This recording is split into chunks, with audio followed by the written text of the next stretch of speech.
Hey, I'm Cecily Korst. Welcome to the trailer.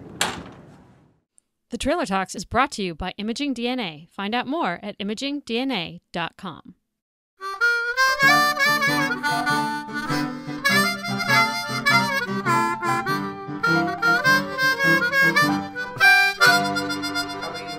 Yeah, we've been recording. We've been recording. Don't worry about it.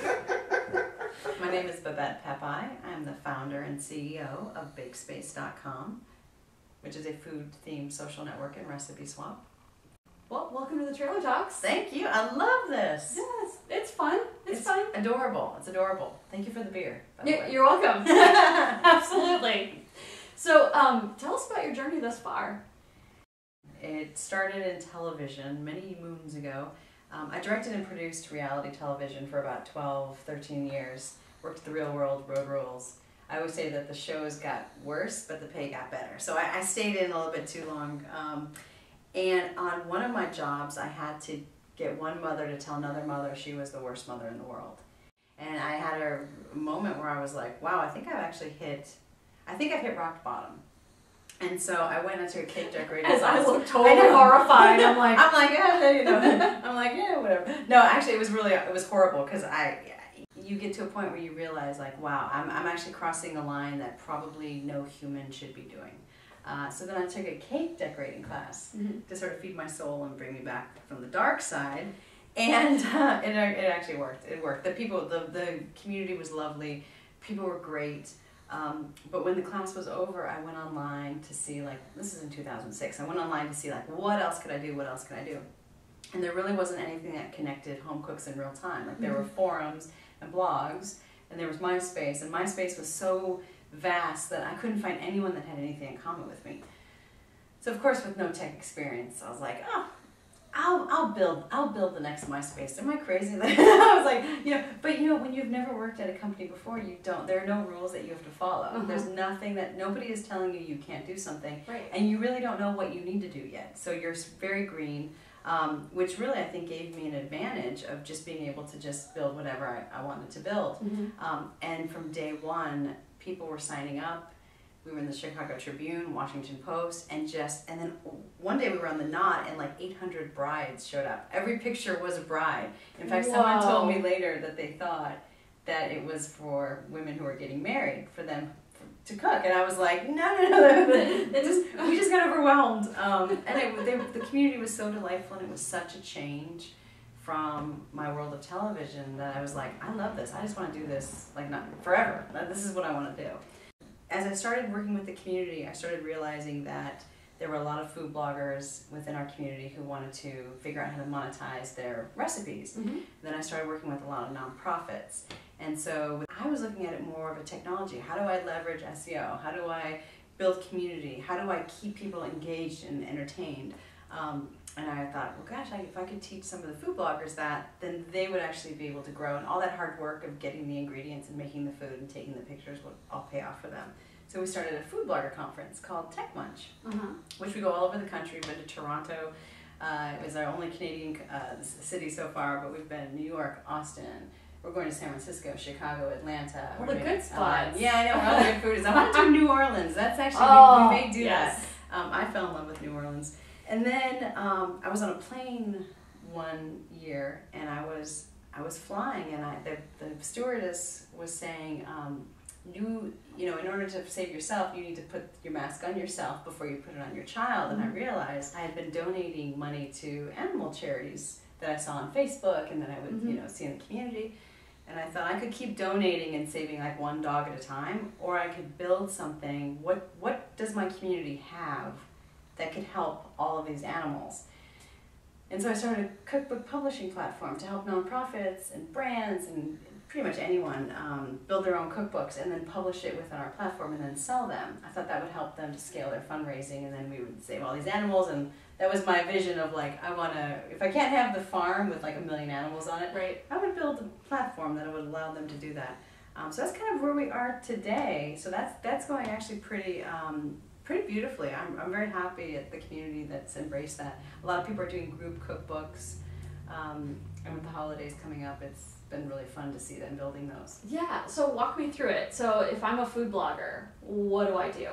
Sure. If you're a food blogger and you're coming onto Bakespace, you can do a couple of things. One is you can share your recipes that would drive traffic back to your blog.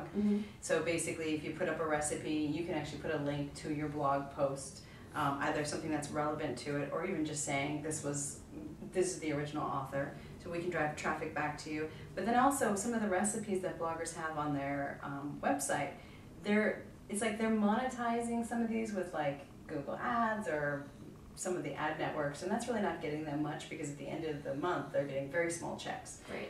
So they have all this great content. So we help them repackage that content, either working with brands or just on themselves, into really cute cookbooks. So the cookbooks they have video and they have their social links. So if they click on Facebook, instead of going to Facebook, it actually pops up within the app, and the home cook can interact with the food blogger.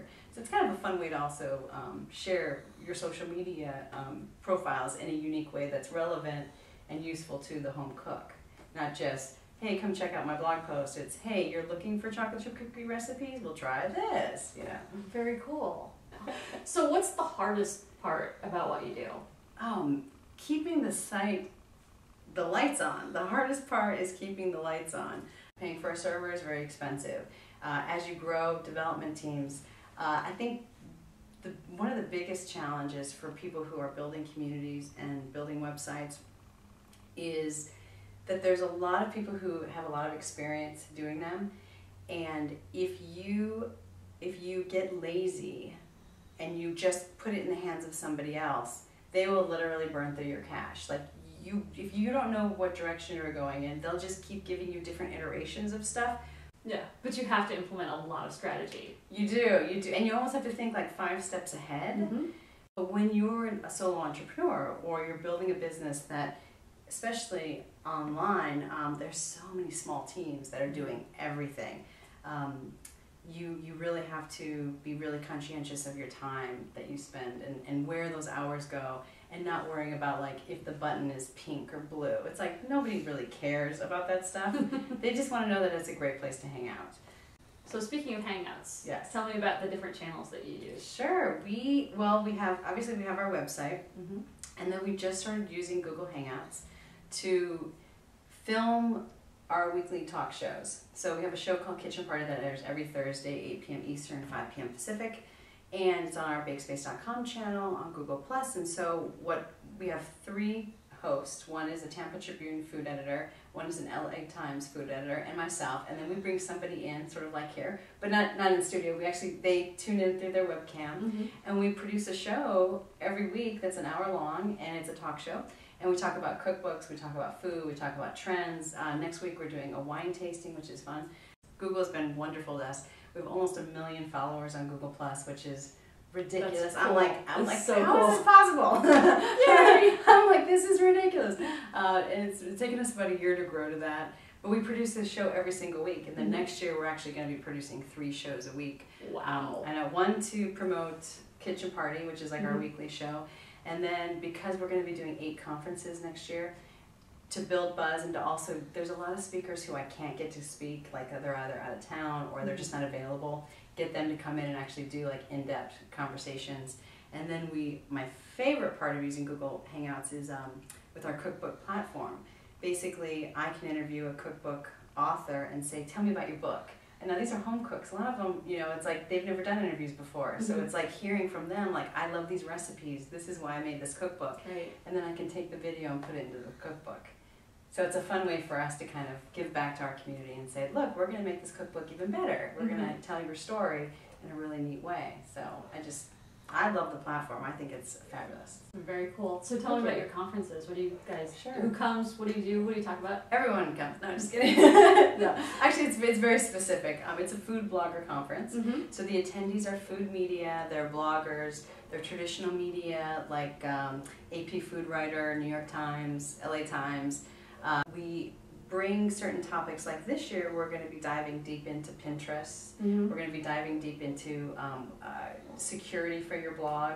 We're also going to be doing a live pitch demonstration, so we're going to have people in the audience win an opportunity to pitch brands, and then we're going to work with them to create a branded cookbook. So they're going to win an opportunity to actually have like basically a campaign, which would be really cool, because how many times do you go to a conference and you're like, I want to meet all these brands, but I'd like to get on stage and say, this is how I want to work with this brand. I want KitchenAid, I want Driscoll's, I want, whatever brand is up there. So it's going to be super fun, and it's the first conference we're doing is January 30th. It's at Disneyland, which I'm really happy, at the Grand Californian. They're one of our big sponsors. And then we're doing Austin, New York, and then we do Miami, and then we're doing Chicago, Atlanta, San Francisco, and then we have an 8th city that is kind of like I'm kind of leaving it open, because something will inspire me. A brand or somebody will reach out, or a food blogger will reach out and say, you got to come to my city, and I'll be like, all right, let's just bring it there. Burlington, Vermont. Detroit. Maybe. I thought of Detroit. Because I'm from Detroit originally, and I was like, oh, that'd be so great. So where do you find your inspiration, and what's your creative process like? Moments of inspiration will hit me like a brick. Like, I'll be in the shower, and it will just, like my cookbook publishing platform, which is called Cookbook Cafe, I was in the shower on a trip, and I was like, I know how we're going to do this. We're going to make a smart cookbook. No one does contextual search in their apps. Like, they may do like, look for this thing, but it's all the recipes that live within that app. Our app basically looks through all the cookbooks and says, which cookbook matches your search? And then it gives you a nice, clean list of all the recipes that match. So this like concept of, how do I solve the problem that home cooks have when they are working with 5 cookbooks at Thanksgiving? How do I make that convenient for them? And I was like, I know what I'm going to do. I don't even know when that's going to hit me, but it just comes to me, and I'm like, I know exactly how we're going to do this. And then hopefully I write it down really fast, or else I'll lose it. Or it's gone. But that's what happens. So what's your advice to people who run? No, just kidding. No, living creative lives, or being entrepreneurs, or what's your advice? Start. Like, that sounds really kind of weird to say, just like start, or just you should think about it, or I don't know. I see people like in the tech space that I've seen them since like 2000. I mean, I've been in the business since 2006. 2007, I've run into them. What are you doing? I'm building this website. That's really great. That's really wonderful. I see them in 2008, 2009, 2010, 2011, 2012. There is no website yet. And I'm like, how is it in 5 years you have not built anything? It's because you're still thinking about the ideas. You know what?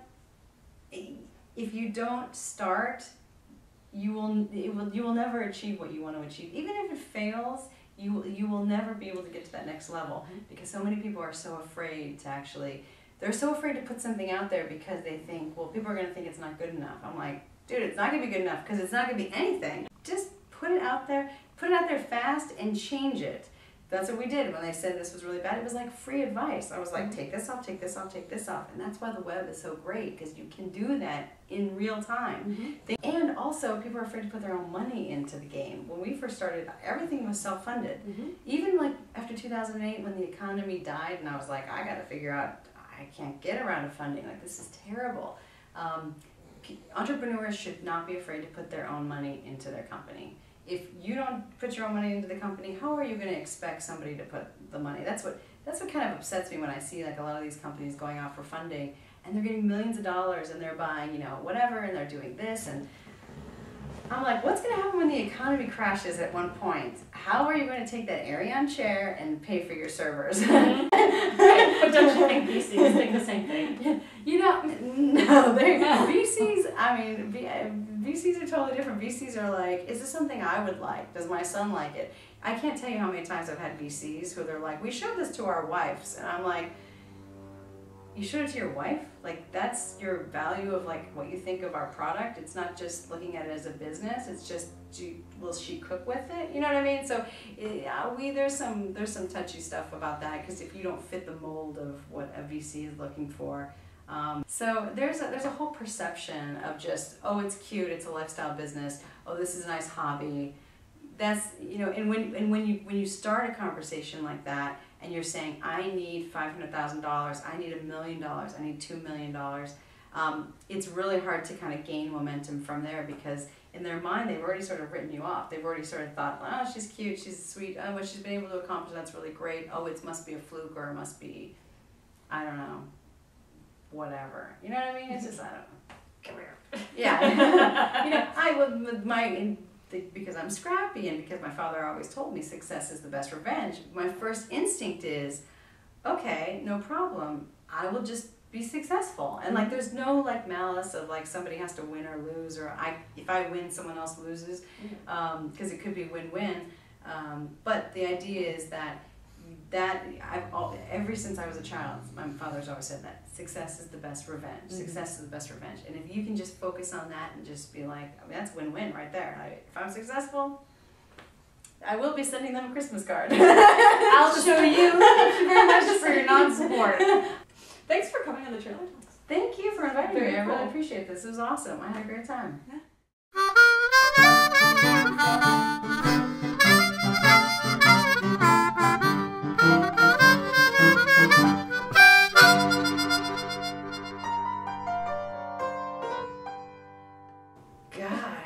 Dogs, snore louder.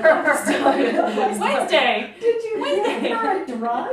No. I'm sitting here, She's she's like getting not even louder moving. She's like, and what? louder. I'm like, holy moly. Yeah. I'm like, all of a Let's sudden, stop the Indian with the dog already. I would actually, if I had my way, your dog would be on my lap. well, yeah, and she'd be very happy, but you know, the mic would really pick her up. Right, and then it would be like, yeah, Babette. What is that? What is that? It's like the ocean. It's like, yeah. Oh my god, she's so cute.